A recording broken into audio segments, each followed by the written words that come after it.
Hi hello வணக்கம் and welcome to cricket Indians Tamil channel. இந்த வீடியோவில் நம்ம அதை பற்றி பார்க்க போகிறோம் அப்படின்னா டோட்டலாகவே நம்மளுடைய சூரியகுமார் யாதவுக்கு இப்போ 12 மணிக்கு இன்னொரு சின்ன ஒரு ஃபிட்னஸ் டெஸ்ட் அப்படிங்கிறத பொல்லாட் ஷெட்யூல் பண்ணியிருக்காரு. ப்ளஸ் ப்ராக்டிஸ் செஷன் அப்படிங்கிறத பார்க்கும்போதும் டோட்டலாகவே நல்ல ஒரு பேசர்ஸ் கூட ப்ராக்டிஸ் செஷன் அப்படிங்கிறது போயிருக்கு.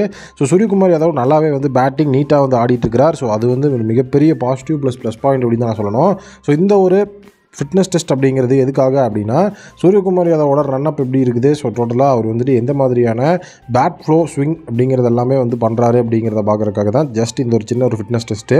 ஏன்னா நீங்கள் டைரெக்டாகவே நம்மளுடைய சூரியகுமார் யாதவ் டெல்லி கேபிட்டல்ஸ் எகென்ஸ்டான மேட்ச்சில் பிளேயிங் 11க்குள்ளே வாக்கவே பண்ணுவார். அதில் எந்த விதமான மாற்று கருத்தும் கிடையாது. அப்படி உள்ளே வரும்போது நமாந்தீரை இம்பாக்ட் பிளேயராக உள்ளே கொண்டு வரலாம் அப்படிங்கிற மாதிரியான விஷயத்தில் தான் மும்பை இருக்கிறாங்க. அப்போ சூரியகுமார் யாதவ் கண்டிப்பாக ஒரு பிரைமரி பிளேயராக உள்ளே வரும்போது அவருடைய பெர்ஃபார்மன்ஸ் அப்படிங்கிற ரொம்ப முக்கியம். மறுபடியும் ஃபிட்னஸ் அப்படிங்கிறது வாங்கிட்டு தான் வந்திருந்தாலுமே நம்ம ஒரு செகண்டரி டெஸ்ட் மாதிரி ஒன்று எடுத்துக்கலாம், செகண்ட் ஒப்பீனியனுக்காக அப்படின்னு சொல்லியிருக்காங்க.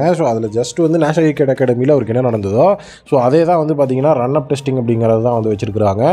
ப்ராக்டிஸ் செஷன் அப்படிங்கிறத பொறுத்த வரைக்கும் நீட்டாகவே பார்த்தீங்கன்னா பேசர்ஸை தான் பேஸ் பண்ணியிருந்தார் தலைவர். டோட்டலாக நம்மளுடைய ஜெரால்ட் கோவிட்ஸ், துஷாரா, அதுக்கப்புறம் பார்த்தீங்கன்னா நம்மளுடைய லூக்குட் இவங்க எல்லாரையுமே ஃபேஸ் பண்ணி மாஸ் காட்டியிருந்தார். அவரோட ஷார்ட் மேக்கிங் எப்போவுமே விண்டேஜ் மாதிரியே தான் இருந்து பெருசாக அவர் ஸ்ட்ரகிள் பண்ண மாதிரிலாம் எங்கேயுமே அந்த வீடியோ கிளிப்பிங்ஸ்லாம் காட்டவே இல்லை. தலைவன் வேறு லெவலில் பேட்டிங் பண்ண மாதிரி தான் அந்த ஃபுல்லாகவே காட்டியிருந்தாங்க. இதையே மேட்ச்சில் ரெப்ளிகேட் பண்ணாலே போதும், கண்டிப்பாக மும்பை இந்தியன்ஸ் ஒரு வேறு லெவலில் அவங்களுடைய ஃபஸ்ட்டு வின்னை பெறுறதுக்கான வாய்ப்புகள் ரொம்ப அதிகமாக இருக்குது. பெருசாக நம்ம எதுவுமே பண்ண வேணாம். சூரியகுமார் யாதவோட ஃபார்ம் அப்படிங்கிறது ஒரு விண்டேஜ் லெவலில் இருந்து கன்சிஸ்டன்ட்டாக அடித்தார் அப்படின்னாலே கண்டிப்பாக ஸ்கை அந்த இடத்துல ஒரு மிகப்பெரிய கீ ஃபேக்டராக மும்பை இந்தியன்ஸுக்கு இருக்கிறதுக்கான வாய்ப்புகள் ரொம்ப அதிகமாக இருக்குது. ப்ளஸ் இப்போ பொல்லாட் சொல்லும் போதும் சூரியகுமார் யாதவ் உள்ளே வந்ததுக்கப்புறமா கண்டிப்பாக மும்பை இந்தியன்ஸோட பிளேயிங் 11 செம ஸ்ட்ராங்கான மாதிரி தான் இருக்குது. அவர் வந்ததுக்கப்புறமா எங்களுடைய பிளானிங்ஸ் அண்ட் ஸ்ட்ராட்டஜிஸ் எல்லாம் மாற்றிட்டு நாங்கள் ஒரு புது டீமாக உள்ள இந்த டோர்னமெண்ட்டுக்குள்ளே வரோம், ஒரு ஃப்ரெஷ்ஷான டோர்னமெண்ட்டுக்குள்ளே நாங்கள் வர மாதிரி தான் இப்போ நாங்கள் ஃபீல் பண்ணுறோம். அதுதான் எங்களுடைய ஒரு மைண்ட் ஃப்ளோயிங்காக இருக்குது அப்படிங்கிறத பொல்லாடும் அந்த இடத்துல ரிவீல் பண்ணியிருந்தார். கண்டிப்பாக சூரியகுமார் யாதவை பொறுத்த வரைக்கும் அவர்கிட்ட ஒரு மெயின் ரோல் இருக்குது. பேட்டிங் அப்படிங்கிற அந்த ஒரு மிகப்பெரிய யூனிட்டியை தன் மேலே போட்டுட்டு அவர் தான் எடுத்துகிட்டு போகணும் அப்படிங்கிறத உண்மை. ஏன்னா இஷான் கிஷானும் பெருசாக ஃபார்மில் இல்லை, ரோஹித் சர்மாவும் கன்சிஸ்டன்சியாக அடிக்கலை. அதுக்கப்புறம் பார்த்தீங்கன்னா அந்த இடத்துல நீங்கள் ஃபினிஷிங் வரைக்கும் எடுத்து பார்த்தாலுமே கன்சிஸ்டண்ட்டாக அடிக்கிற பிளேயர் அப்படின்னு நீங்கள் யாரையுமே சொல்ல முடியாது.